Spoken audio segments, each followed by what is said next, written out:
अस्सलाम वालेकुम।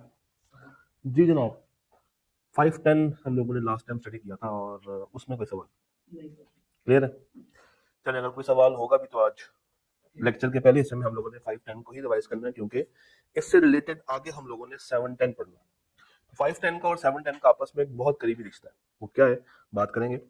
510 was basically, हाँ, इनिशियल ऑडिट एंगेजमेंट। 510 क्या था? इनिशियल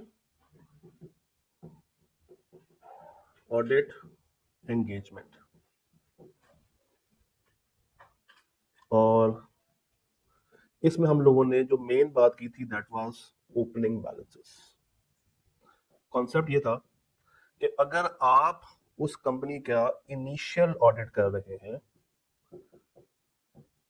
और इनिशियल ऑडिट का भी मतलब क्या था, या तो उस कंपनी का लास्ट टाइम ऑडिट हुआ ही नहीं, या हुआ था तो हमने नहीं किया था।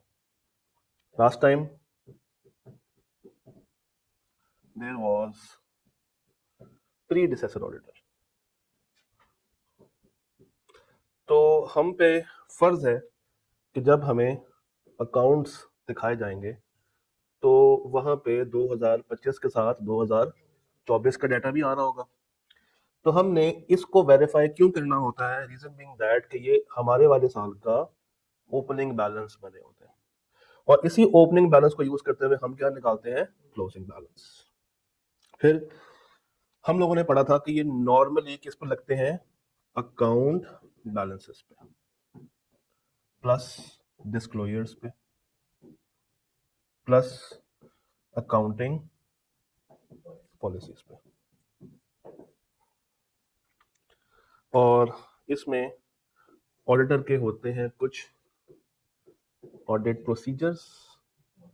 पहला कौन सा था कि ऑडिटर रीड करेगा लास्ट ईयर की financial statements plus audit report. और वो क्यों रीड करता है? व्हाई? बताइए व्हाई? ताकि उसको पता चल सके कि पिछली दफा क्या कोई मिसस्टेटमेंट थी या नहीं थी, पिछली दफा ओपिनियन मॉडिफाइड थी या नहीं थी। तो बेसिकली वो पिछले साल के लिए चीजों को देखता है ताकि इस साल के लिए वो चीजों को ठीक से असेस कर सके। और हम लोगों ने इसके ऊपर भी बात की थी कि उसके बाद वो क्या करता है? सफिशिएंट अप्रोप्रिएट ऑडिट एविडेंस पकड़ता है।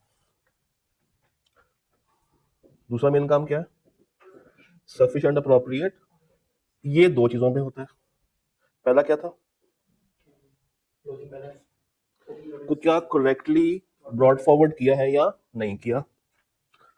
तो वो देखता है कि closing balance properly brought forward हुआ है या नहीं हुआ। एक और वर्ड भी लिखा होगा साथ, रीस्टेटेड।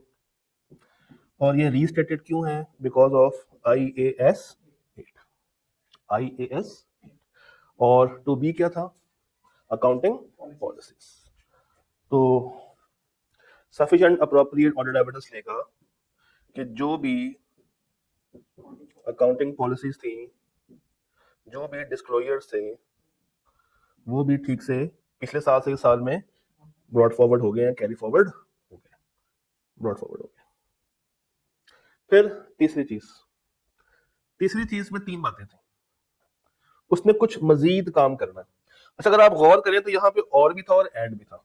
क्या मतलब होगा इस और इस एंड का? या इन तीनों में से कोई एक कर लो, या दो कर लो, या तीनों ही कर लो। इन अदर वर्ड्स हम ये भी कह सकते हैं कि एटलीस्ट वन। At least one. तो एटलीस्ट वन क्या लिखो है? पिछले साल जो प्रीडिसेसर ऑडिटर था उससे कहें कि भाई हमने तुमसे क्या मांगने हैं, पिछले साल के वर्किंग पेपर्स, और उसको एनालाइज करना है।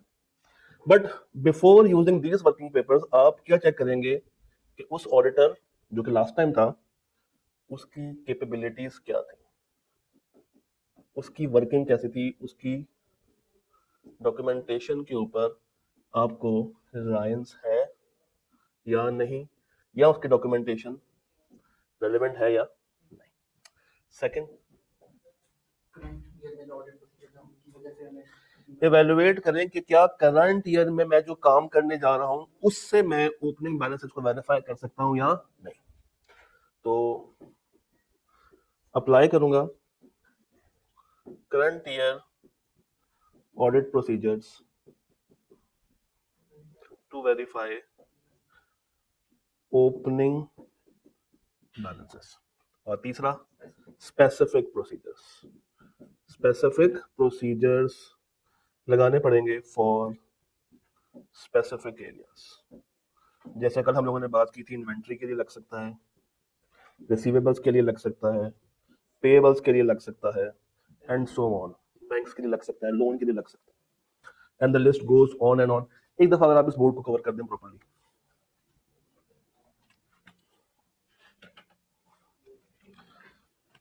तो 5-10 यहां तक सारी बातें मैं क्लियर, कोई परेशानी यहां तक? ठीक है। फिर हम लोगों ने कहा था 5-10 के अंदर कि एक काम जो उसने मजीद करना है कि if auditor obtains audit evidence, क्या कि opening balances contain miss statement. कहानी खराब होती नजर आ रही है। वो कहता है कि जो 2024 के अकाउंट्स हैं उसमें क्या है, miss statement, last year LY, और आप खड़े हैं कहां पे, करंट ईयर में, वो होगा 2025, यहां मिस स्टेटमेंट आ गई। तो अब देखें क्या वो मिस स्टेटमेंट आपके साल को भी इफेक्ट कर रही है या नहीं। तो अगर तो ये मिस स्टेटमेंट ओपनिंग में है तो डेफिनेटली ये मिस स्टेटमेंट भी कैरी फॉरवर्ड आ जाएगी किसके अंदर, क्लोजिंग बैलेंस के अंदर, और ये भी क्या हो जाएगा, मिस स्टेटेड, ये भी क्या हो जाएगा, miss stated. So if auditor obtains audit evidence that opening balances contain misstatement that could materially affect the current period's financial statements, auditor क्या करेगा इस काम के लिए, he will be applying some additional procedures। वो क्या लगा रहा होगा, additional procedures, और साथ में communicate करेगा किसको, मैनेजमेंट एंड दोस्त चार्ज विद गवर्नेंस को। तो मैनेजमेंट प्लस TCWG को जाके बता देगा। साथ में उसने ये भी देखना है कि पिछले साल से इस साल में आते आते क्या अकाउंटिंग पॉलिसीज भी सेम आ गई हैं, यानी कि उनमें क्या होनी चाहिए, कंसिस्टेंसी होनी चाहिए। क्या होनी चाहिए, कंसिस्टेंटली अप्लाइड हुई है या नहीं हुई, और अगर चेंज है तो that should be adequately disclosed. तो इसी को अगर मैं आगे लेके जाऊं, अगर इसमें हल्का सा भी क्या है, चेंज है, तो फिर क्या करना होगा, change should be disclosed adequately, change should be disclosed adequately। फिर relevant information in the predecessor auditor's report, कहता है if there was a modification in predecessor audit report, क्या मतलब कि जो पिछला ऑडिटर था उसकी रिपोर्ट में क्या है, modification, auditor shall evaluate the effect of matter given rise to modification in assessing the risk of material misstatements for the current period। क्यों, पिछले साल की मॉडिफिकेशन डेफिनेटली आपको खतरे में लेकर आएगी, डाउट में लेकर आएगी, तो आपने उस एरिया पे अब अपनी रिस्क असेसमेंट क्या कर लेनी है, ज्यादा कर लेनी है, क्योंकि लास्ट टाइम वहां पे क्या थी, मॉडिफिकेशन, मिस स्टेटमेंट थी जिसकी बिना पे क्या आई, मॉडिफिकेशन। तो अब आपने इस साल के ऑडिट करते हुए उस एरिया को जरा ध्यान से देखना है और उसको हाई रिस्क की कैटेगरी में डाल देना। डन, ज्यादा कोई सवाल, ओके चलो आगे। फिर हम लोगों ने कुछ और बात की थी कि हमारे रिपोर्ट्स के सिनेरियो क्या क्या बनेंगे अगर तो स्कोप लिमिटेशन आ रही है। क्या मतलब, unable to obtain sufficient appropriate evidence regarding the opening balances. तो हम लोगों ने कहा था यहाँ क्वालिफाइड या डिस्क्लेम, क्वालिफाइड मटेरियल पे, डिस्क्लेम मटेरियल एंड परवेसिव पे। Opening balances contain a misstatement that materially affects the current period, और उसका इफेक्ट उन्होंने अभी तक अकाउंट फॉर नहीं किया, ना ही उसको एडिक्वेटली डिस्क्लोज किया है, तो ये मिसस्टेटमेंट है, या क्वालिफाइड या adverse. Accounting policy consistently apply नहीं हो रही, तो ये भी मिसस्टेटमेंट है। कंसिस्टेंटली अप्लाई हो रही है तो अनमॉडिफाइड दे दें और साथ में कैम डाल दें। अच्छा कैम क्यों है, उससे फर्क नहीं पड़ता। अच्छा हम चले, हम यूएमपी क्यों नहीं डाल रहे, हम कैम क्यों डाल रहे हैं, तो ये अकाउंटिंग का मैटर नहीं, ये करंट ईयर का डाटा करंट ईयर में है, एक रीजन ये। दूसरी बात ये है कि ये एक रिजॉल्व आइटम है। तीसरी चीज ये है कि यूजर की अंडरस्टैंडिंग के लिए जरूरी है, तो इस बिना पे हम कैम को एंटर कर रहे हैं। फिर change in accounting policy is not correctly accounted for, तो ये मिसस्टेटमेंट बन जाएगी, क्वालिफाइड और एडवर्स।